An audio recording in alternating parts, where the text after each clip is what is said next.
I'm Wayne County Treasurer Eric Sabree. We are living through unprecedented times. As a result, the Michigan Homeowner Assistance Fund was created.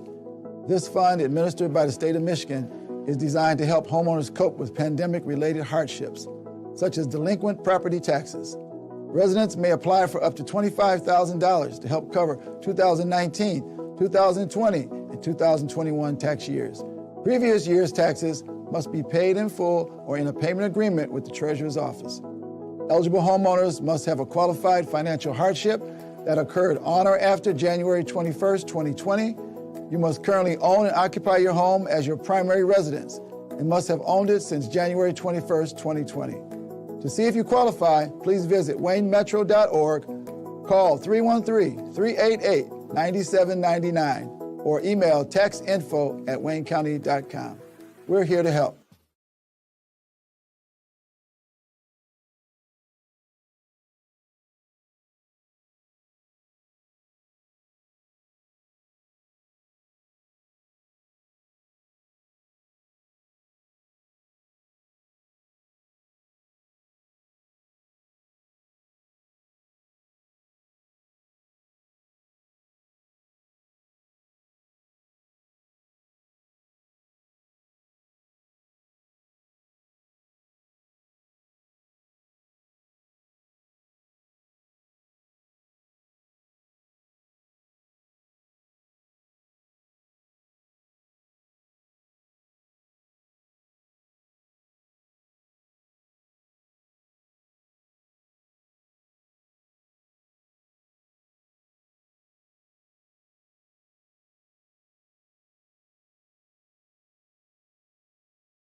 All right.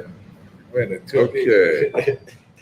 All right. So we're 5 minutes in of 5 minutes of muting. All right. What the fuck? Can you guys hear us? Would you just respond and say you can hear us? Yeah. He says, I hear you. Okay. Okay, awesome. Okay, Vanessa. Good morning, everybody. I'm back. All right. Let's start from the beginning. We apologize for the. No, I'm not apologizing. Yeah. All right. Okay, we can hear you. Well, Vanessa Moss, good morning. Good morning. Good morning, Allan Lengel. Good morning. Good morning. Hey, Allan. Well, let's Good go. morning. Welcome back, Vanessa. Thank you. Welcome back. Happy to be back. All right. Well, you know what? Let's get straight to the point. We're here at Next Change in Courtown. Thank you, Bob Roberts. And let's go with outrage of the week, Vanessa. So my outrage of the week is probably going to be my outrage for the year. I personally think it is criminal that we live in the greatest country in the land. I think it's criminal to have people that don't have homes. I think homelessness is criminal. I think poverty is criminal. And the fact that we don't have universal health care and we do not have a robust mental health system is criminal. Why do I say this? I shared this story with you.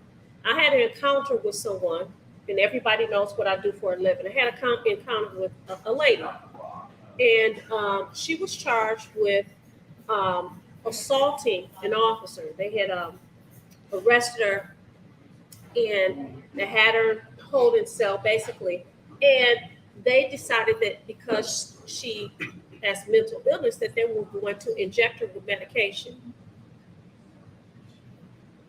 That's a problem. It's a problem because you didn't have a court order to do that. So, of course, we're going to hold a preliminary examination. The officer in charge, I guess, thought about error of their ways, and they decided that they weren't going to proceed. Okay, so we did a dismissal.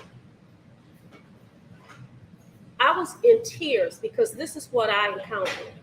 A woman who's homeless, who slept on a bench the night before. The night before was when we had that heavy rain. She comes into the building. She is soaking wet. She's talking and she's chattering. Her teeth are chattering. She had nowhere to go. But she had enough presence of mind to come to court to handle her business. Someone had allowed her to stay at their place. They're using her EBT card. And when the money ran out on the EBT card, They kicked her out. they kicked her out. So she had to sleep outside all night, but came to court anyway. She had nothing. Nothing. We live in the United States of America, and this is what we have. And you know what I thought to myself?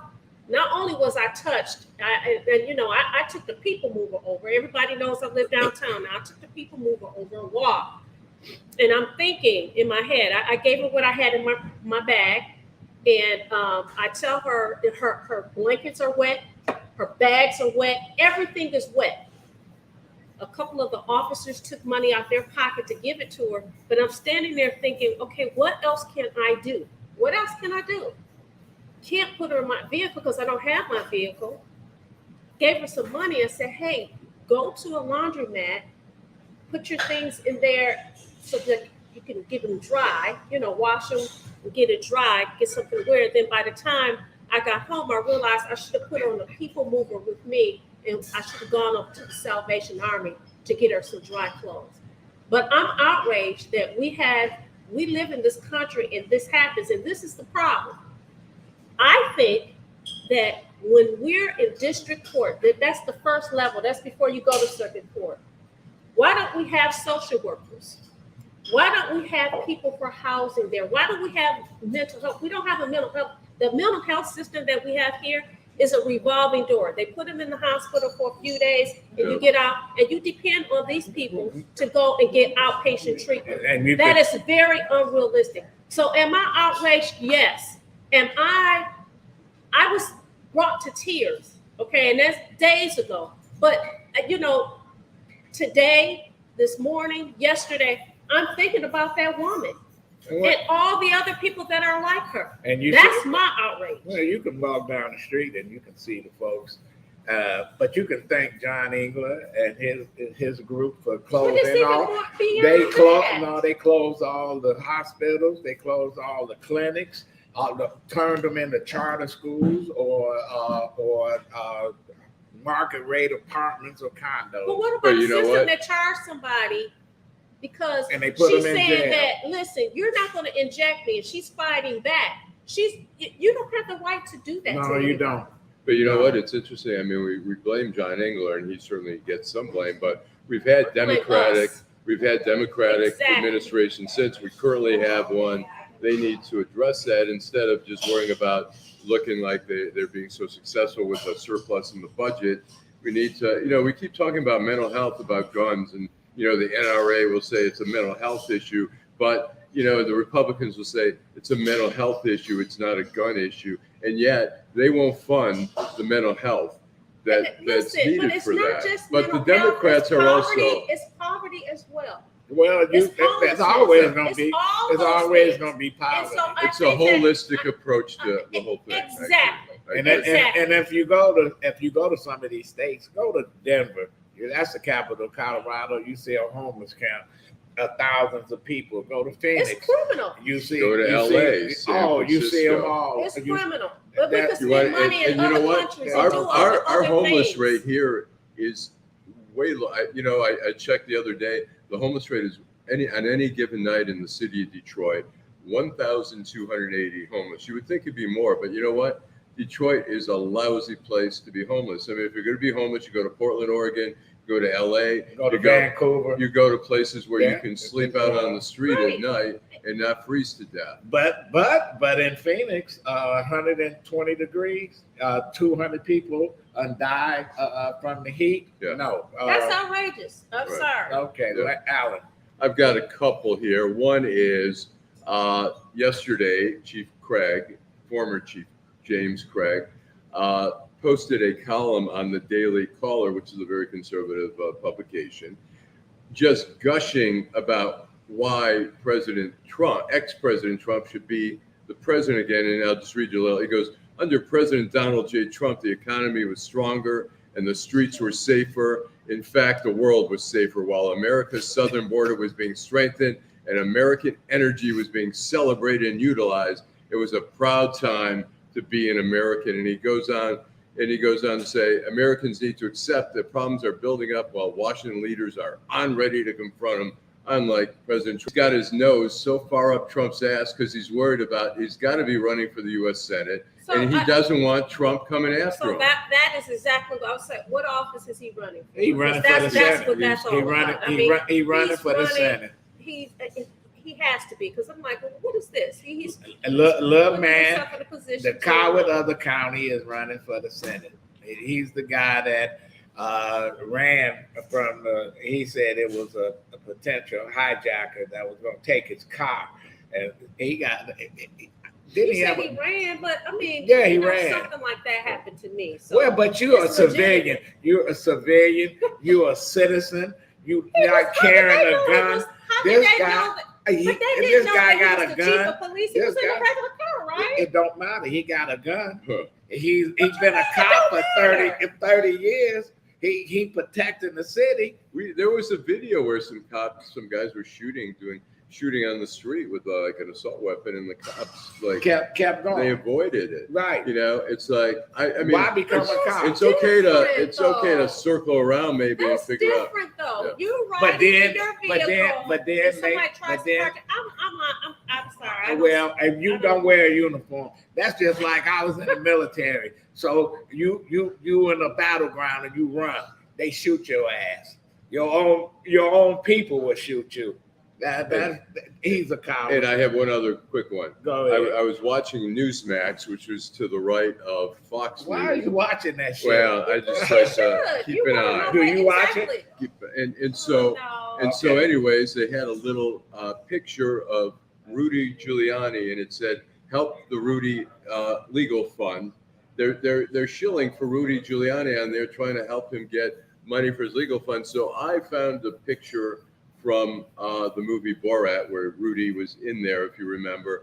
And so I want for Newsmax, if they would like to use the ad that I created here. Lord have mercy. Give to the Rudy Fund. 1-800, really?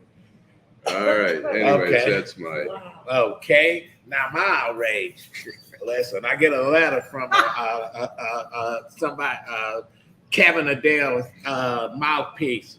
Didn't even spell my name right. That bastard over at 910 want to shut me up, threaten to sue me. Sue me, Kevin Adele. You a piece of garbage. You a liar. You a cheat. You're a racist. And you can dish it out, but he can't take it. Allan? What do they call the? You can dish it out, but you got so that you can't take it no more. Hey, listen, what do they call the Jews that collaborated? Capos. Yeah, he's a capo. You know, he'll sell his own family down the river. Now he's unturned.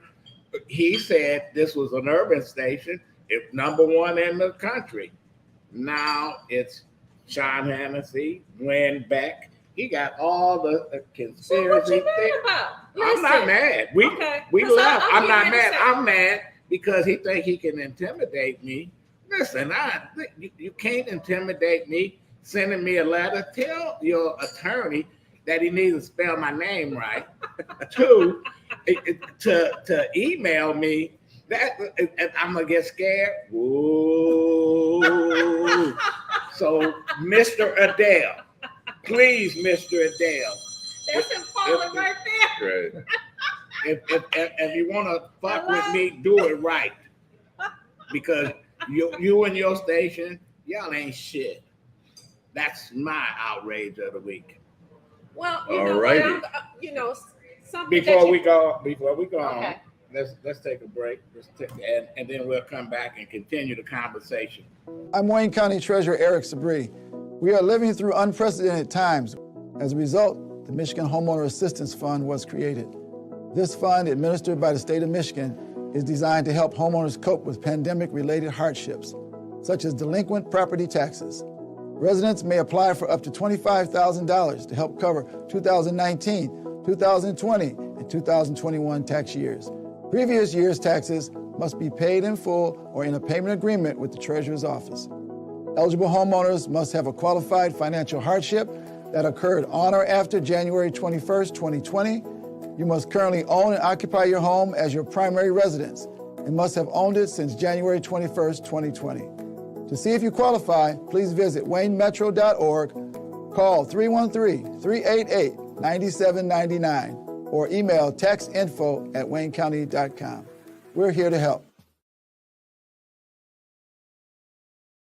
About that. One, you should, you know what? Obviously, he's watching you, watching this show on YouTube, because why would he have his attorney send a letter to you? So obviously, he's watching.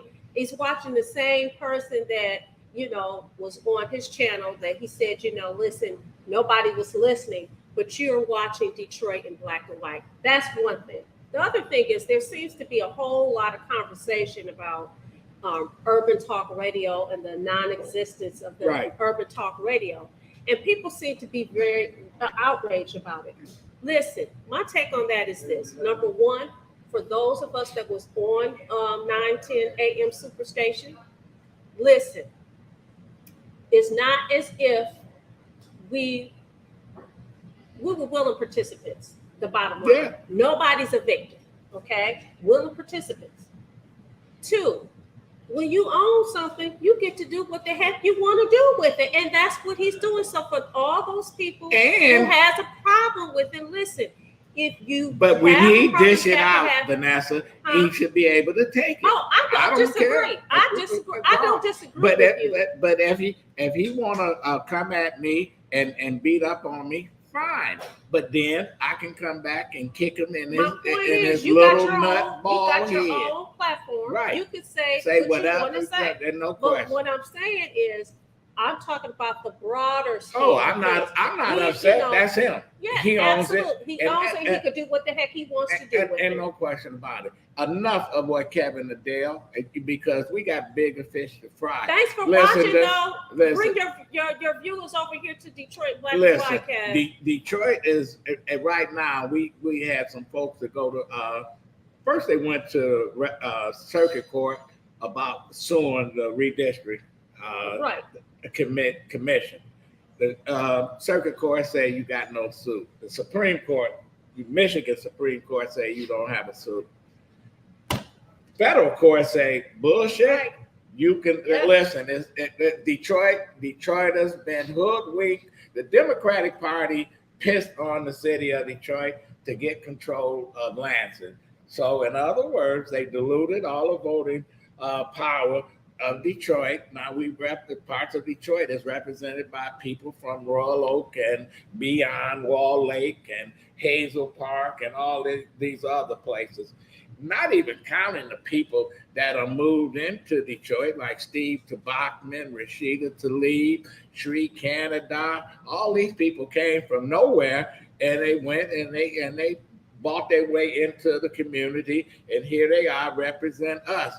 And now these folks are crying. Where the fuck were you when they was doing all this? You didn't get the people out to vote. You diluted the race. You had 10 people run for one office and stuff. So I'm not surprised that Detroit has been rendered useless and they're not a major player. Nobody has to come in here and beg for a vote. They don't have to give any preachers any money. They already sold their soul. So, I hope the lawsuit, I hope they win. They prevail. Yes, I sure do. And then they have to restructure what they screwed up on. So that's what's happening. Let's go to our all right, let's guest. Bring her in here.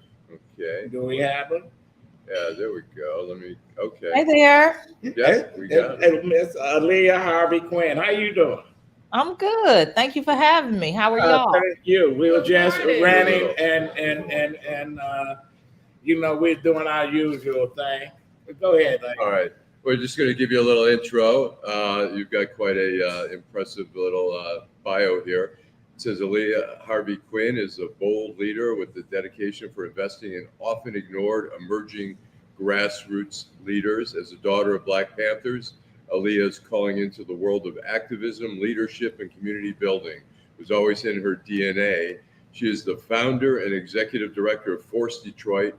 Under her leadership, Force Detroit has established itself as a widely recognized and well-respected community organization, shedding light locally and nationwide on the solutions to gun violence with a primary focus on community violence intervention.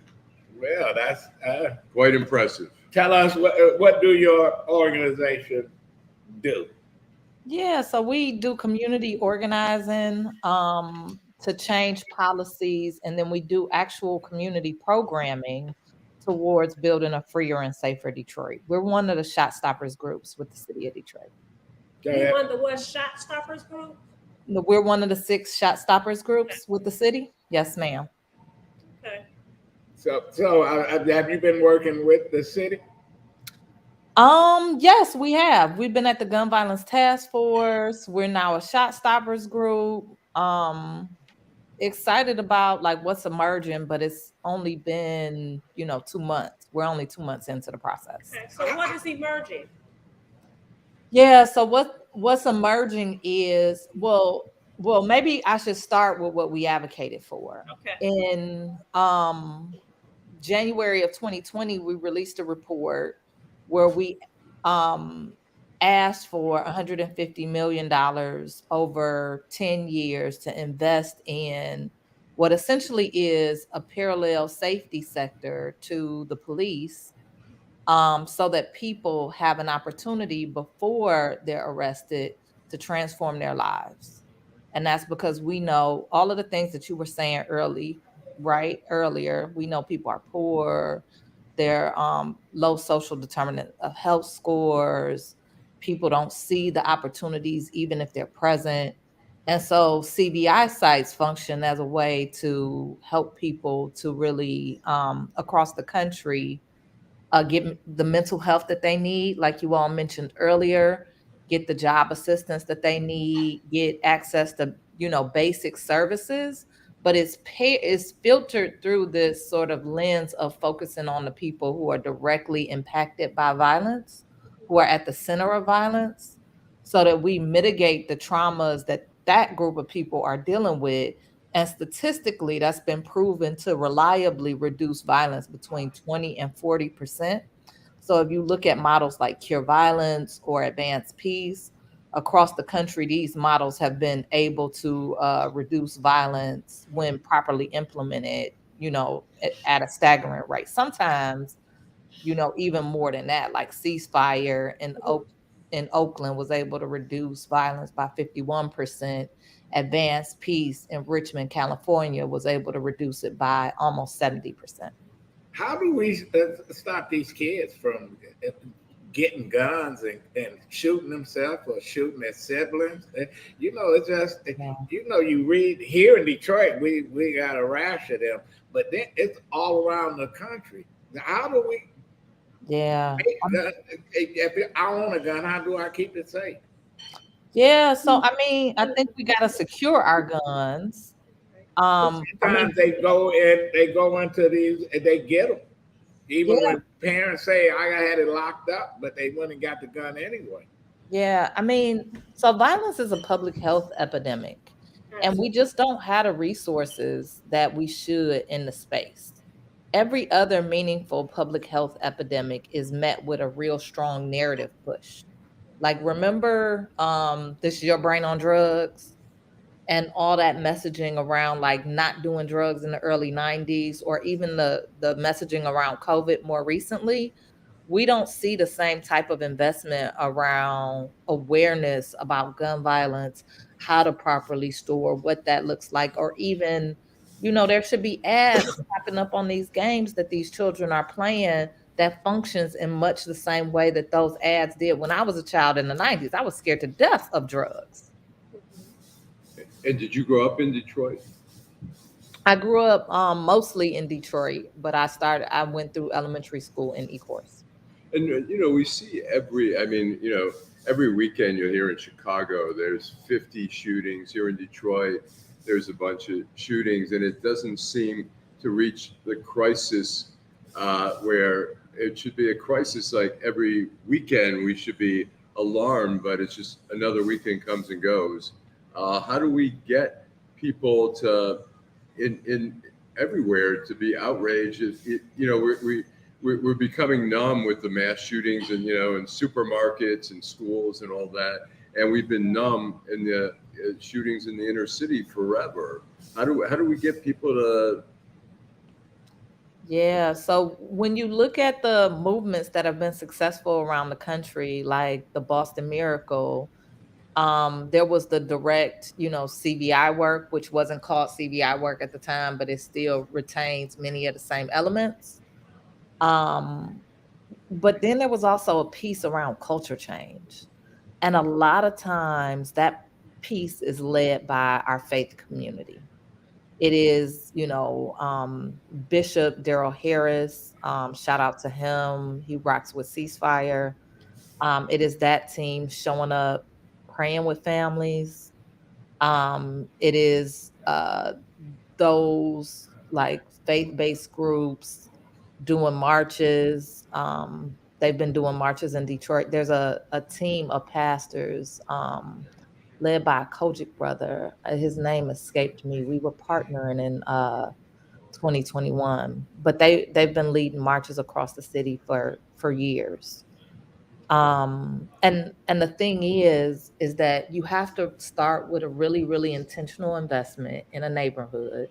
The relationships have to be real and the support has to be real for community. Because our community is used to looking at the nonprofit community like the nonprofit community is trying to steal from them, right? And so they have people have to be able to see the tangible material change in their lives in order to begin to trust and to begin to have hope, because at every point, systems have harmed our community, even if they're well intended, right? So like we see schools functioning as a pipeline to prison, right? And so when you show up as a nonprofit, unfortunately, that's a part of another system. And our people, we have to build those one-on-one individual relationships through good community organizing for people to even have hope in a safer. It seems in the schools, like Adolph and I went to school together. We knew, like in 6th grade, 7th grade, some kids were not they were gonna go to prison. And it seems like if we as kids can figure that out, why are the school districts not doing more to intervene and say this kid is headed in the wrong direction? Let's get him now before he ends up where we fear he might. Or they kick them out all the time, unless instead of dealing with the problem. But I do have a question, and then I'll go to you, Vanessa.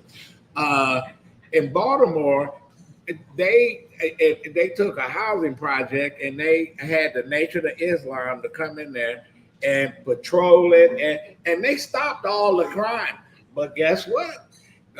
Folks in Congress said, well, we're going to cut that money off because they didn't like Farrakhan and his politics. And so they withdrew the funds, and we right back to scaring the hell out of folks who were scared to come home, lock their doors because crime went up. How do we get past the politics of all this and say, okay, this group is good.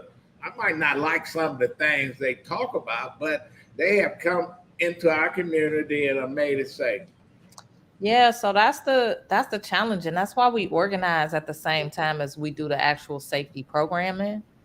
The organizing has to be real. It has to be long term. The relationships have to be deep. It can't just be about politics.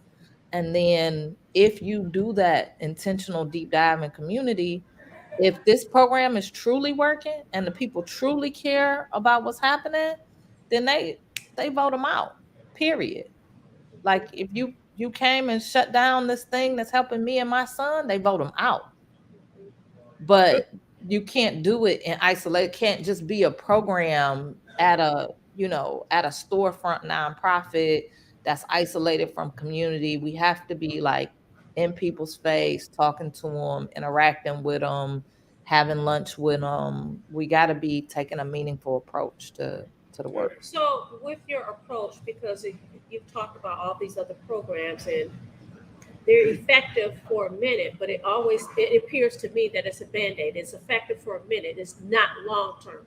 What are some of the tools that your organization is using or plan to use so that this will have a long-term impact in the community? Yeah, so we advocated for a Michigan Office of Community Violence Intervention. That was a recent win politically at the state level. The goal was to has been to secure dedicated public offices that, write federal grants and steer public dollars into this sector. We're advocating for the same thing at the city level. We are working with philanthropy to advocate for long-term private sector allocations for this funding. And at the same time, we are offering support and training to our peers who are in the CVI sector. And we've always regranted to other groups. How do people get involved in your organization? How do they contact you? Right. Yeah, so we've got an organizing team. Folks can reach out to Lynn Wiggins, and that's Lynn, Lynn, at forestdetroit.org. They can also reach out to Screal, SCREAL, at forestdetroit.org.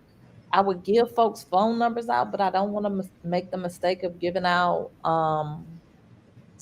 people's personal numbers on air. Because people be calling. Is that correct? Lynn at forcedetroit.org? That's correct. Yes, sir.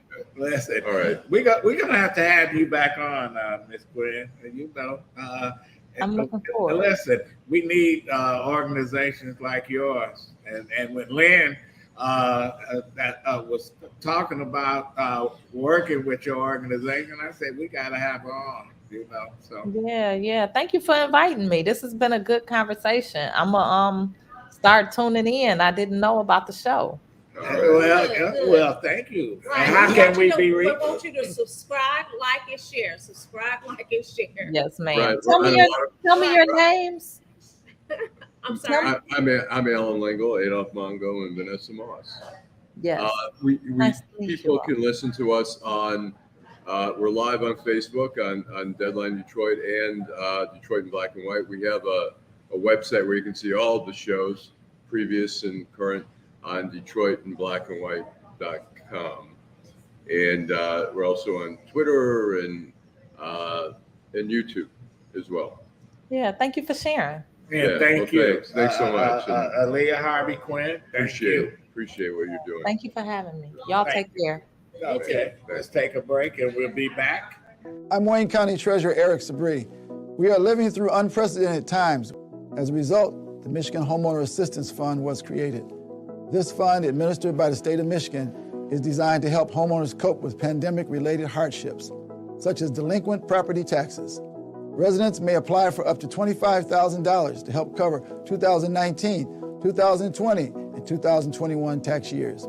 Previous year's taxes must be paid in full or in a payment agreement with the Treasurer's Office. Eligible homeowners must have a qualified financial hardship that occurred on or after January 21st, 2020. You must currently own and occupy your home as your primary residence and must have owned it since January 21st, 2020. To see if you qualify, please visit waynemetro.org, call 313-388-9799, or email taxinfo@waynecounty.com. We're here to help. Well, welcome back. Joining us is our regular contributor, Jim Nardone from Downriver. Good morning. What's up, Jim? Listen, you spent, 28 years as a police officer? I did. I just can't get over this news story coming out of Ohio where two cops responded. No, they were already there, and they got a call saying that a woman stole a bottle of liquor out of the store, and she got in her car. She was obviously pregnant, 6-7 months pregnant. I don't know how many months, but you can see on the body cam where the one cop just shot through the window, killed her and her unborn child. Tell me, over a bottle of liquor? Well, I'm going to start with this. I just read a little article about John Belford, is the police chief, a gutless hunk of a police chief, that I'm shocked by his response. His response was that his officers were victims in this incident. A gutless, cowardly police chief. First of all, he said we should stop and see what happened, right? Let's wait and see what actually happened. And then he came out and put a press release out that said that his police officers were victims of an assault. Well, if you saw that video, they weren't victims of anything, all right? They changed the laws in California. People are fired up about it. We can't let people do whatever they want. People have property. They own a business. They shouldn't have to get their things stolen. But to kill somebody for a bottle of liquor or a tube of toothpaste? Somebody, it was two somebodies, right? It was her and the baby, right? Two people, yes. Two people. The baby was killed And also. so the question for me becomes, how do we police the police? This is the answer. It takes courage. And I can tell you this. My first reaction, I was a police chief, was to protect the police officers because they have a tough, very difficult job. That police officer needed to take 2 steps. One step to his right with his right foot and 1 step to the right with his left foot, and he's no longer in danger, right? So this was a little girl, 21 no disrespect, but that's a young lady, right? 21 years old. Right. To shoot first and ask questions later, it's an outrage. And it always starts at the top in a police organization. Absolutely. If you don't hold your people accountable, holding them accountable is saying, this doesn't look good. Let's see what really happened. Was the police officer in danger? Was his life in danger? That's the only reason there's a force continuum. And if his life was in danger, he had the right to shoot. Other than that. Well, what was the empathy and compassion for the person who lost her life as well as her child's life, for the family? To me, you should have addressed the public. This is a tragedy. This is terrible what happened. We're doing our investigation. I can't talk about it because we're still investigating. That's it. But to go and say they were assaulted and doing all that, that's ridiculous. If you saw it, they need to go. They need to step aside. If you saw the body camera, the video, you would say, why did he shoot?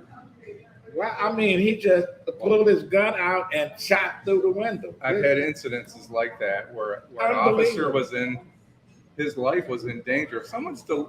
They put the residents of that shopping mall in danger by shooting her because the car went off in a different direction. So if you thought you were in fear of your life, what you did is you sent a car through a parking lot with nobody driving it.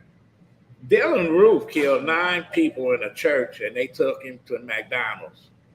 And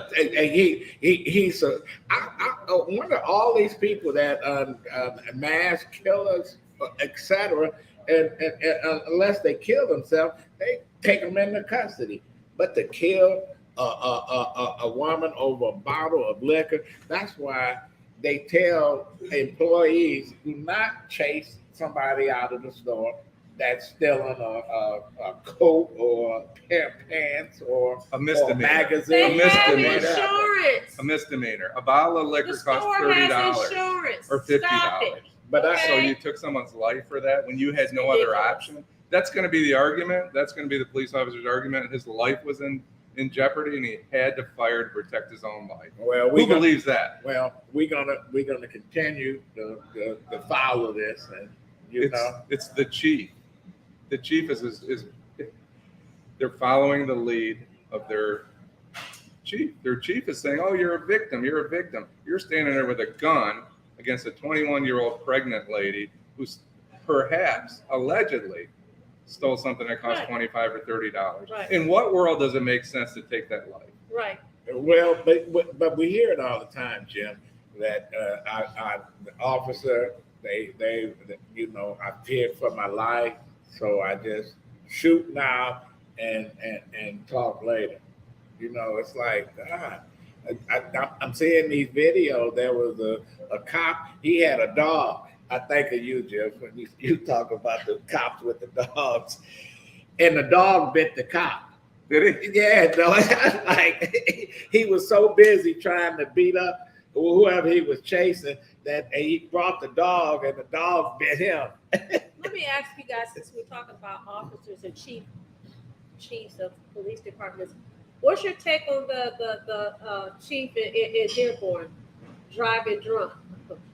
The fire chief. So that's an interesting story, actually. Should they fire him? They will not fire him. Okay. So they won't fire a He police said, officer. should they fire him? No. Should they? They should No, not. because Why not? he'll probably be suspended for 30 days. The rule of He's on thumb with police administrative- officers who were arrested for drunk driving is about a 30-day suspension. So I expect he'll get 30 days. It's a bad look for the. This guy's a Shouldn't he get demoted though? Yes, he should have Okay. never been the police chief Okay. of Dearborn. There's somebody else that Okay. should have been a police chief of Okay. Dearborn when Okay. he was appointed. He has a PhD. Fire chief. We're talking about Right. firefighters, not Right. police officers. Right. Let's make And that I clear. misspoke. Firefighters, they take a different route. They don't. A lot of them aren't as educated as police officers. To be a police chief, you mostly have to have about a master's or, at a minimum, Mhm. a 4-year degree, a bachelor's degree. Fire chiefs take a different route because they're paramedics and they do. But this guy had a PhD, very qualified educational wise. But as far as being a fire chief, I think they had a better choice. And he wasn't really. He moved up the food chain pretty quick. He did. So he knew he had friends in high places. Well, the interesting part about that is the And he gentleman had that indulged quite a bit. I know very well, the gentleman that should have been the chief of the. Mhm. of Is the he Dearborn still Fire there? Department. No, he's the. I hired him as a fire chief in the city of Trenton, so Oh. he is now the city administrator for the city of Trenton. So I know a little bit about the situation. So you stole Right. it. No, he had left. He retired. And, he was Well, and thanks, Jim. We're gonna take a break, and we'll continue the conversation. Detroit in black and white. Thank you. I'm Wayne County Treasurer Eric Sabri. We are living through unprecedented times. As a result, the Michigan Homeowner Assistance Fund was created. This fund, administered by the state of Michigan, is designed to help homeowners cope with pandemic-related hardships, such as delinquent property taxes. Residents may apply for up to $25,000 to help cover 2000. Whoops. Shit. Whoop. Okay, All Allan. right, I hit. Okay, Allan. Yep. All right, let's do that again. Do we want to run that? Yeah, one? we'll run it. Run it. All right, Run it let's again. do it. I'm Wayne County Treasurer Eric Sabri. We are living through unprecedented times. As a result, the Michigan Homeowner Assistance Fund was created. This fund, administered by the state of Michigan, is designed to help homeowners cope with pandemic-related hardships, such as delinquent property taxes. Residents may apply for up to $25,000 to help cover 2019, 2020, and 2021 tax years. Previous year's taxes must be paid in full or in a payment agreement with the Treasurer's office. Eligible homeowners must have a qualified financial hardship that occurred on or after January 21st, 2020. You must currently own and occupy your home as your primary residence and must have owned it since January 21st, 2020. To see if you qualify, please visit waynemetro.org, call 313-388-9799, or email taxinfo@waynecounty.com. We're here to help. But hey, welcome back. I'm Adolph Mongo, Vanessa Moss, and Allan Lengel. During the break, I was saying that I agree with the crazy woman from Georgia, Marjorie Taylor Greene, who said that Dianne Feinstein and Mitch McConnell need to go. And we've got the video. Okay, and I agree with Nikki Haley, who says that the Senate is just it's a nursing home. Yeah. All right, here we go. What are my thoughts about what? Running for re-election in 2026. That's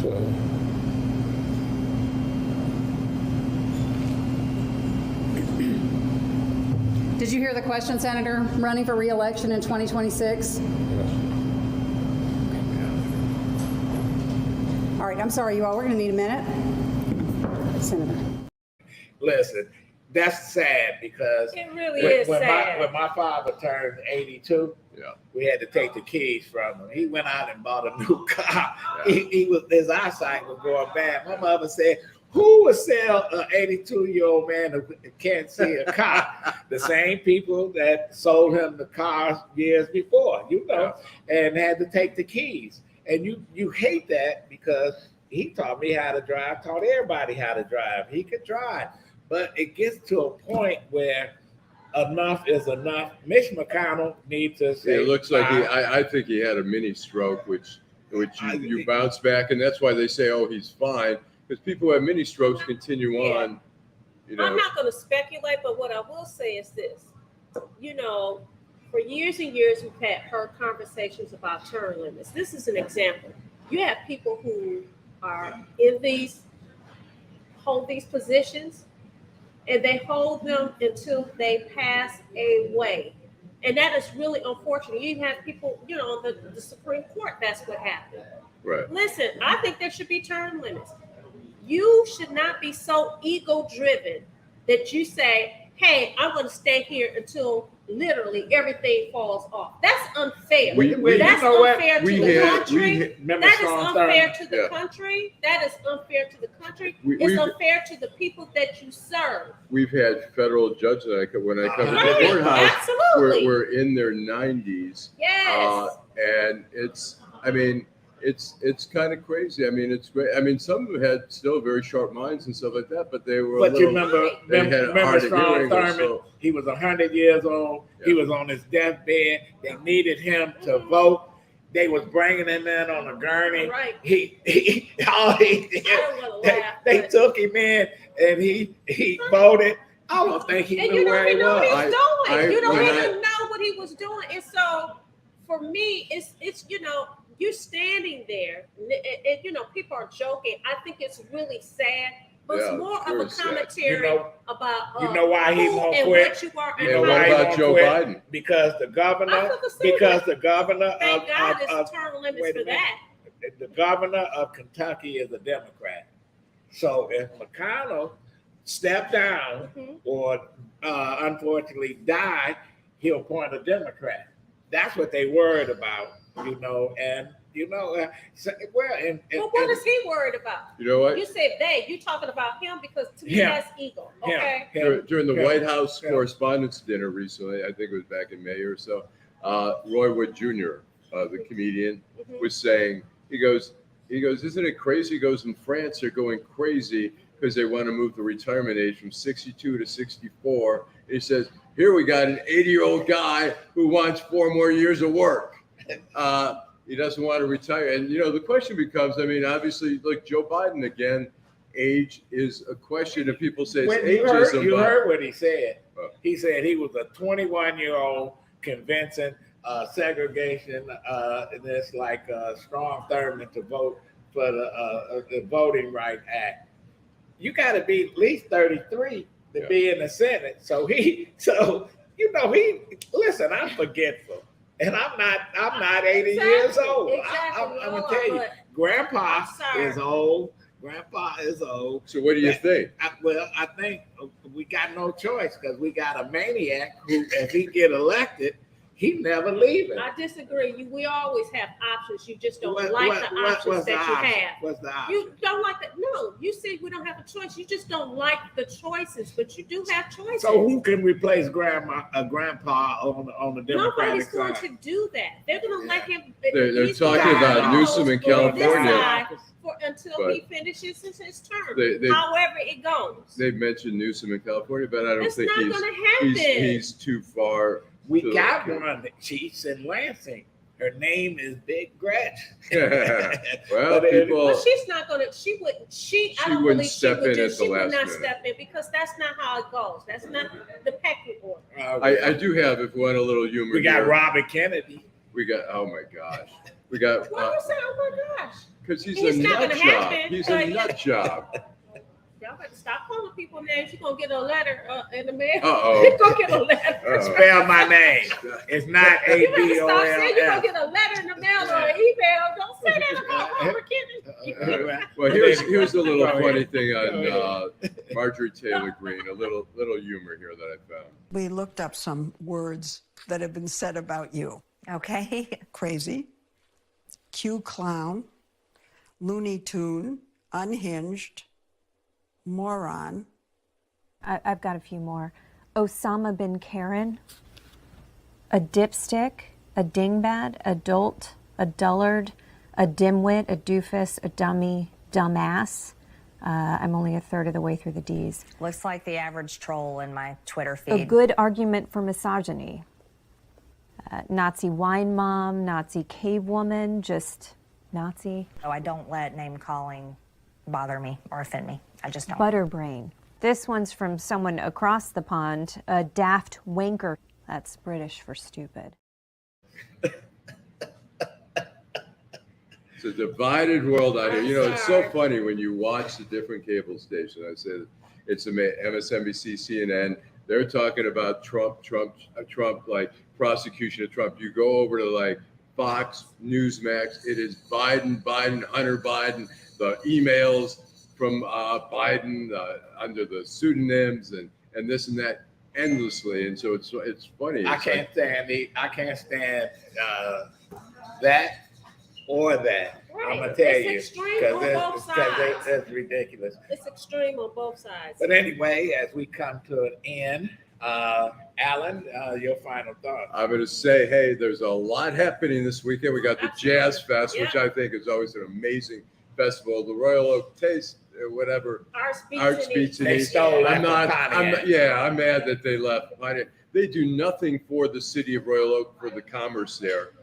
Maybe the city of Royal Oak must get some money for it, but they do nothing. Most of the stores have to shut down. In Pontiac, it would be great because there aren't a But lot they of took stores. it. They took it away. They took it. So I'm not a huge advocate, although there's a lot of people who love it. There's a lot of great music going on there. And then we have in Hamtramck the whole weekend festival, Labor Day. But you wouldn't even. And there's a but you Labor Day wouldn't even parade. know that. You wouldn't even know that if you watched a couple of the local channels.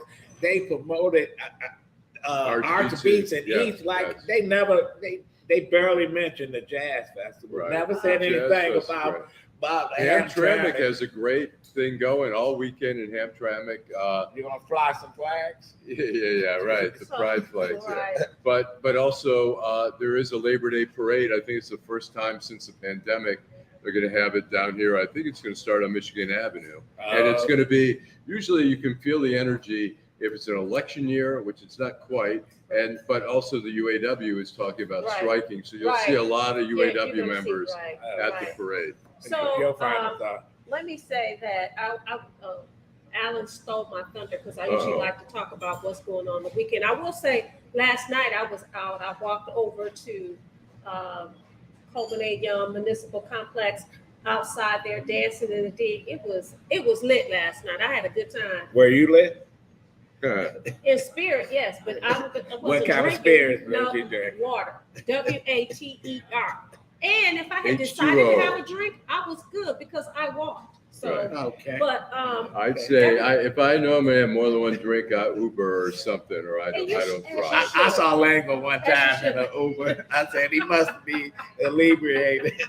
No, I don't take a chance. I've never had a DUI. And I hope to never have one. Okay. But, So, but what I'd like to say is that if you're watching our show, we want you to like, subscribe, and share. Like, subscribe, and share. Detroit in Black and White. You can see us on all platforms: YouTube, Facebook, Twitter, Instagram. Go to our page, DetroitBlackandWhite.com. Like, subscribe, and share. Have a wonderful, safe holiday weekend. It's going to be scorching hot. We're going to have some wonderful weather. Enjoy it. And I'm looking forward to another spirited conversation next Saturday here at McShane's on the corner of Michigan and Trumbull. And I want to thank Bob Roberts for letting us use his establishment. And thanks Alia Harvey Quinn from Fourth Detroit. You know what? We got to have her back on. Thanks, Jim. Teresa Henry. This is Adolph Mongo, Allan, Lengel, and Vanessa Moss. We'll be back next week. All righty. You know, and we'll see how perfect can we get. Get it. Next week. Get it right. We won't be on mute next week. Get it Mute right. R. Kelly. Mute right. Detroit in black and white. Yeah.